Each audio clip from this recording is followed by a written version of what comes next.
ರಾಜ್ಯದಲ್ಲಿ ಕಳೆದ ಕೆಲವು ದಿನಗಳಿಂದ ಮುಂಗಾರು ಮಳೆ ಕೊಂಚ ವಿರಾಮ ನೀಡಿದ್ರು ಇದೀಗ ವಾತಾವರಣದಲ್ಲಿ ಮಹತ್ವದ ಬದಲಾವಣೆ ಕಂಡು ಬರ್ತಾ ಇದೆ. ಅರಬ್ಬಿ ಸಮುದ್ರ ಹಾಗೂ ಬಂಗಾಳ ಕೊಲ್ಲಿಯಲ್ಲಿ ಉಂಟಾಗಿರುವ ಅನುಕೂಲಕರ ಹವಾಮಾನ ವ್ಯವಸ್ಥೆಗಳ ಪರಿಣಾಮವಾಗಿ ಕರ್ನಾಟಕದಲ್ಲಿ ಮತ್ತೆ ಮಳೆ ಚುರುಕುಗೊಳ್ಳುವ ಲಕ್ಷಣಗಳು ಗೋಚರಿಸಿವೆ. ಭಾರತೀಯ ಹವಾಮಾನ ಇಲಾಖೆ ಮುನ್ಸೂಚನೆ ಪ್ರಕಾರ ಜುಲೈ 29ರಿಂದ 31ರವರೆಗೆ ರಾಜ್ಯದ ಬಹುತೇಕ ಜಿಲ್ಲೆಗಳಲ್ಲಿ ಗುಡುಗು ಮಿಂಚು ಮತ್ತು ಬಿರುಸಿನ ಗಾಳಿಯೊಂದಿಗೆ ವ್ಯಾಪಕ ಮಳೆಯಾಗುವ ಸಾಧ್ಯತೆ ಇದೆ. ಕರಾವಳಿ ಭಾಗದಲ್ಲಿ ಮಳೆಯ ಅಬ್ಬರ ಮತ್ತಷ್ಟು ಹೆಚ್ಚಾಗುವ ನಿರೀಕ್ಷೆ ಇದೆ. ಉತ್ತರ ಕನ್ನಡ ಹಾಗೂ ದಕ್ಷಿಣ ಕನ್ನಡ ಜಿಲ್ಲೆಗಳಲ್ಲಿ ಇಂದು ಭಾರಿಯಿಂದ ಅತಿ ಭಾರಿ ಮಳೆಯಾಗುವ ಸಾಧ್ಯತೆಗಳು ಇರುತ್ತವೆ. ಆದ್ದರಿಂದ ಆರೆಂಜ್ ಅಲರ್ಟ್ ಘೋಷಣೆ ಮಾಡಲಾಗಿದೆ. ಉಡುಪಿ ಜಿಲ್ಲೆಯಲ್ಲಿಯೂ ಕೆಲವು ಕಡೆ ಉತ್ತಮ ಮಳೆಯಾಗಲಿದ್ದು ಕೆಲವು ಕಡೆ ಗಾಳಿ ವೇಗವು ಹೆಚ್ಚಾಗುವ ಸಾಧ್ಯತೆ ಇದೆ. ಸಾರ್ವಜನಿಕರು ಹಾಗೂ ಮೀನುಗಾರರು ಅಗತ್ಯ ಮುನ್ನೆಚ್ಚರಿಕೆ ವಹಿಸುವಂತೆ ಹವಾಮಾನ ಇಲಾಖೆ ಸೂಚನೆ ನೀಡಿದೆ. ಉತ್ತರ ಒಳನಾಡಿನ ಜಿಲ್ಲೆಗಳಲ್ಲಿಯೂ ಮಳೆಯ ಚಟುವಟಿಕೆ ಹೆಚ್ಚಾಗಿರಲಿದೆ. ಬೆಳಗಾವಿ ಜಿಲ್ಲೆಗಳಲ್ಲಿ ಒಂದೆರಡು ಸ್ಥಳಗಳಲ್ಲಿ ಬಿರುಗಾಳಿ ಸಹಿತ ಭಾರಿ ಮಳೆಯಾಗುವ ಸಾಧ್ಯತೆ ಇದೆ. ಬಾಗಲಕೋಟೆ, ಬೀದರ್, ಧಾರವಾಡ, ಗದಗ, ಹಾವೇರಿ, ಕಲಬುರಗಿ, ಕೊಪ್ಪಳ, ರಾಯಚೂರು, ವಿಜಯಪುರ ಹಾಗೂ ಯಾದಗಿರಿ ಜಿಲ್ಲೆಗಳಲ್ಲಿ ಹಲವು ಭಾಗಗಳಲ್ಲಿ ಹಗುರದಿಂದ ಸಾಧಾರಣ ಮಳೆಯೊಂದಿಗೆ ಬಲವಾದ ಗಾಳಿ ಬೀಸುವ ಮುನ್ಸೂಚನೆ ನೀಡಲಾಗಿದೆ.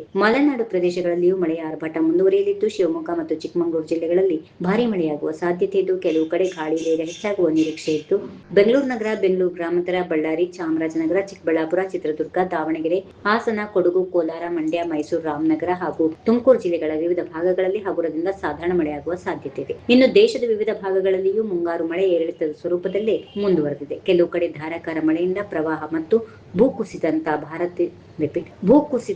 ಪರಿಸ್ಥಿತಿಗಳು ಎದುರಾಗ್ತಾ ಇದ್ರೆ ಇನ್ನು ಕೆಲವು ಪ್ರದೇಶಗಳಲ್ಲಿ ಮಳೆಯ ಕೊರತೆಯಿಂದ ರೈತರು ಸಂಕಷ್ಟ ಅನುಭವಿಸ್ತಾ ಇದ್ದಾರೆ. ಕರ್ನಾಟಕದಲ್ಲಿಯೂ ಮುಂದಿನ 3 ದಿನಗಳ ಕಾಲ ಮಳೆಯ ತೀವ್ರತೆ ಹೆಚ್ಚಾಗುವ ಸಾಧ್ಯತೆ ಇರೋದ್ರಿಂದ ನದಿ ತೀರದ ನಿವಾಸಿಗಳು, ಗುಡ್ಡಗಾಡು ಪ್ರದೇಶದ ಜನರು ಹಾಗೂ ವಾಹನ ಸವಾರರು ಹೆಚ್ಚಿನ ಎಚ್ಚರಿಕೆ ವಹಿಸುವಂತೆ ಹವಾಮಾನ ಇಲಾಖೆ ಮನವಿ ಮಾಡಿದೆ.